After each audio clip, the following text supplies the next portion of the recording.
Hey YouTubers, it's Crystal, and I'm coming to you today at Storm. Go lay down. Okay, well you can sit right there. Just don't bother me while I'm doing the video. I'm coming to you guys today at week 36, day 6. So tomorrow I will be 37 weeks.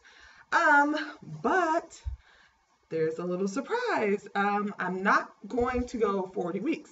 I went to the doctor today.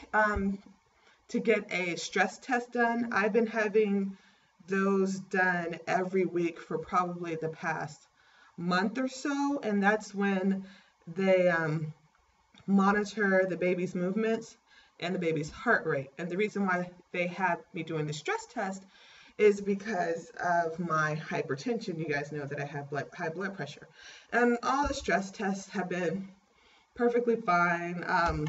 My baby likes to sleep during the day though.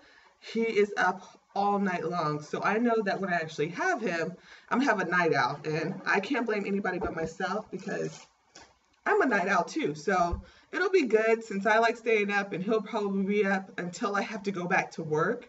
Then it's probably gonna be like, not so much fun. But anyways, so I got my stress test done, and after the stress test, no, oh yeah, everything would good with the stress test. Then I saw the doctor, and the doctor did the normal exam. She checked to see if I was still, my due date would still be August 12th, which it would. She like measured my uterus or belly, whatever. She did the measurements, and it was still all perfect for 36 weeks, 6 days.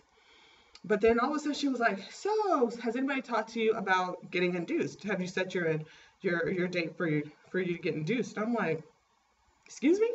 Come again? Like, what are you talking about?" I mean, I was gonna ask her about it because all that my doctor has been telling me is just, I've been knowing I was gonna have vaginal delivery, but I also wanted to talk about other options just in case, what if there's an emergency? I just like know what all my options are. And I was like, no, nobody's mentioned me being induced. She was like, well, I'm gonna step out for a second. I'm gonna check something and I'll be right back. I'm like, okay. So I'm sitting in the office waiting for her. She comes back. She was like, okay, so I scheduled the date you're gonna get induced, and that's gonna be next Tuesday, the 29th, and you need to be here at 6 a.m. And I was like,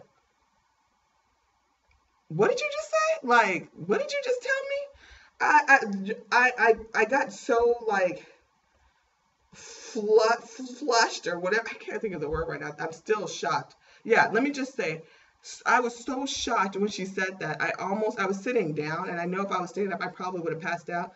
Then I got really dizzy, really lightheaded. I started just sweating, and I had to get water. She was laughing at me. Her and the other doctors were laughing at me, but I was like, really like, what did you just tell me? Like, I almost had a panic attack right there in the doctor's office. That gives me a week and a day to prepare myself to have baby Jude. And I mean, I've gotten everything, the nurseries together. Everything's set in the nursery. I have bottles. I'm not going to breastfeed. I don't have any formula yet. I need to get formula. I just went to Walmart and bought a mini refrigerator. Well, it's not really mini, but it's not a full-size refrigerator, but it's not like one of those little tiny baby ones. It's bigger than the ones that they have at the hotel. It's bigger than that, but it's not as big as a full size. I got that because my sister had suggested me getting one because we both have 2-story houses, and she's gonna put the mini fridge in her son's nursery, and I'm gonna put my mini fridge in my son's nursery, so that way I can keep bottles in there cold. I don't have to run up and down the stairs throughout the night. I'm also probably going to buy another microwave to put upstairs too, so that way I don't have to keep coming up and down the stairs all night trying to make bottles, trying to warm them up. I don't even want to have to deal with that. So I bought the fridge today, which is good. I'm going to have my husband get that out of the car, put it upstairs. Like, there's so much that I have to do, you guys. I'm seriously overwhelmed. Like, knowing that Jude is going to be here in a week when I thought I still had over 3 weeks is a complete game changer. You guys know I'm a teacher, and I was going to be out, of course, on maternity leave for 6 weeks. Well, Jude was due August 12th. That was his original due date. School starts August 18th. So I was going to have 6 weeks from August 18th to be off from work. But now that he's coming next week, that kind of pushes things back. So instead of me returning back to school like end of September, beginning of October, I'm going to be coming back at the beginning of September. So that I'm kind of like, about that too. I mean, it's kind of a good thing because I do need to be back in the classroom as soon as possible. It's better for me to be there than a substitute teacher. So on that note, that's a good thing. But on the other hand, that just means he's going to have to spend more time in the nursery at the school that I teach at than I would have liked. But hey, it's all going to work out. I'm not going to stress about that. So yeah, that's my news for today. I don't know if I'll make another video before I get induced. I probably will. When I'm in the hospital, I'll probably do a video like after they give me. Are you okay, Storm? After they do what they need to do with me, and I'm definitely getting an epidural. I'm having a vaginal birth, and I will be induced. So as of right now, that's what the deal is. And I thought I'd just come and let you guys know.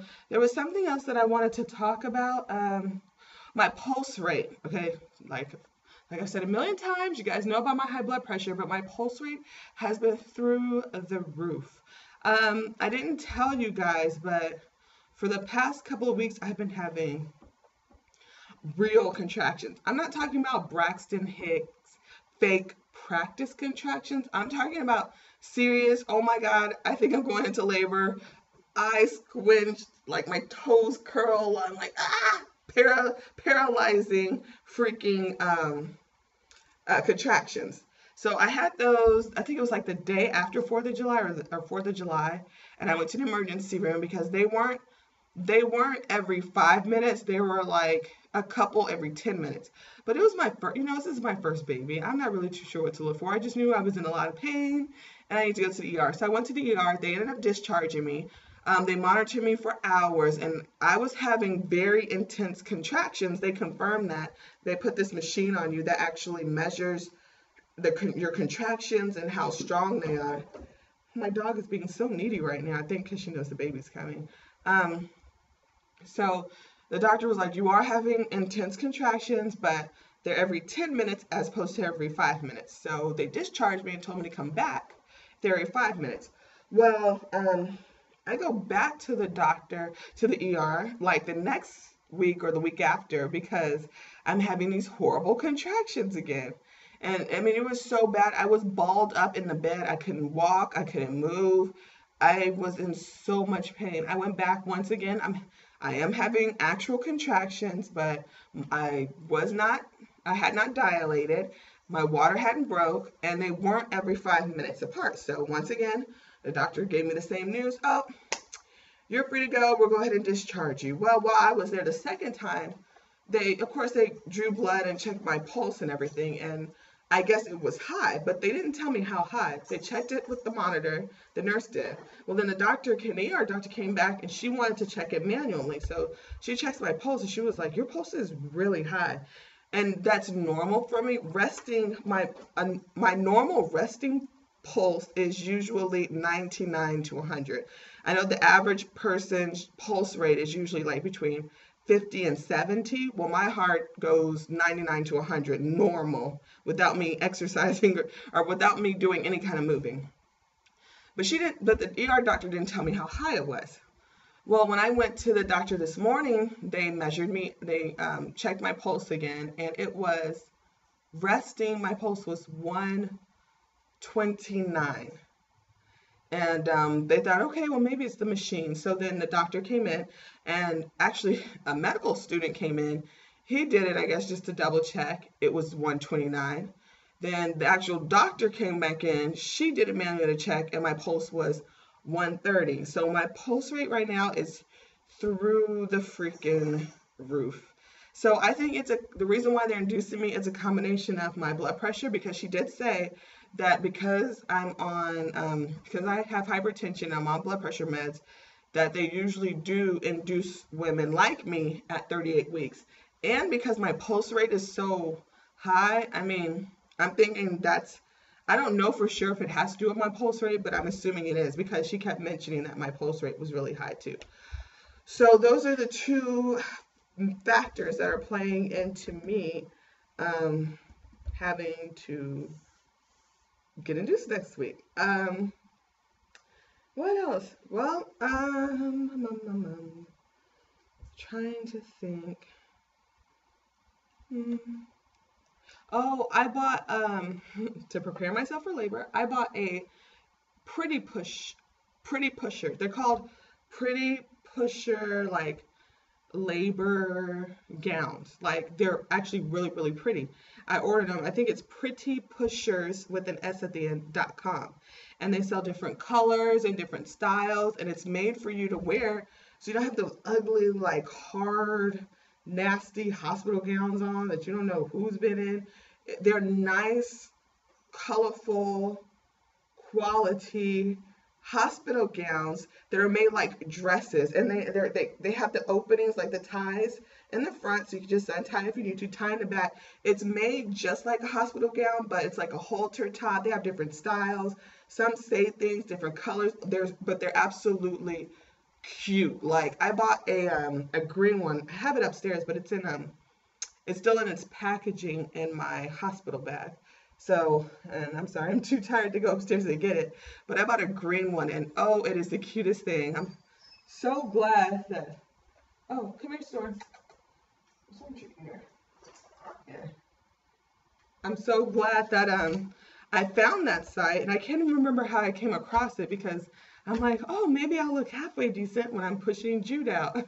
I'll be in a nice, cute-looking dress, hospital gown, instead of the ugly ones. What, Storm? What is your problem? And I honestly don't know what I'm going to do about this dog, Storm, and having a newborn baby because although, how old is Storm? Storm is 10, 11 months, 10 months. You would think like she'd be old enough for us to leave her downstairs by herself or for us to be able to leave her in the house, period. But she's not. She still, like, she chewed up. You guys, she chewed up. I'm not even exaggerating. We just bought this. We bought brand new furniture when we moved to this house. She completely chewed up the whole left arm of the couch. She chewed up the bottom leg part of the couch. She's chewed up so much furniture. She's a Great Dane. So it's not like a little puppy when they nibble on something, doesn't know. She's a huge dog. She weighs over 80 pounds. So when she chews something, she chews it to bits. So, and she's really needy. Like, she's not a dog that can just like, how some dogs can entertain themselves, like go play with their toys or they'll just walk around the house, lay down. She's not that kind of dog whatsoever. Like she's really extremely needy. She craves attention.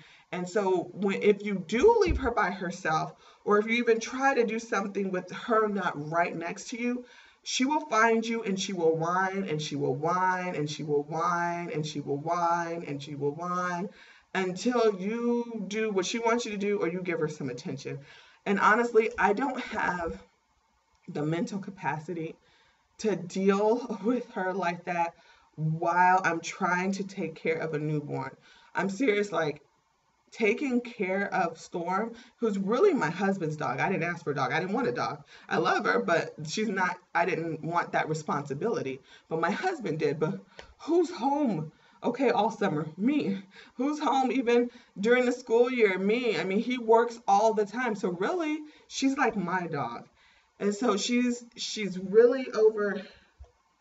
Oh, goodness, stop calling me. I'll call you back.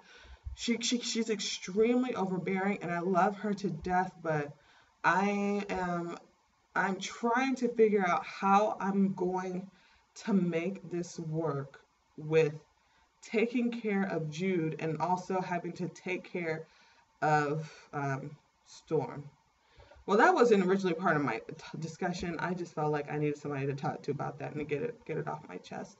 Words of advice: if you are planning on getting pregnant, like I was, Do not buy a Great Dane because you know what? That's what I was planning on getting pregnant, but I wasn't getting pregnant. So what do? My husband wanted a Great Dane. Sure, you can get a Great Dane. Why not? And then what, a month after, I thought I was pregnant. But I'm gonna let you guys go now. I'll talk to you later. Leave comments.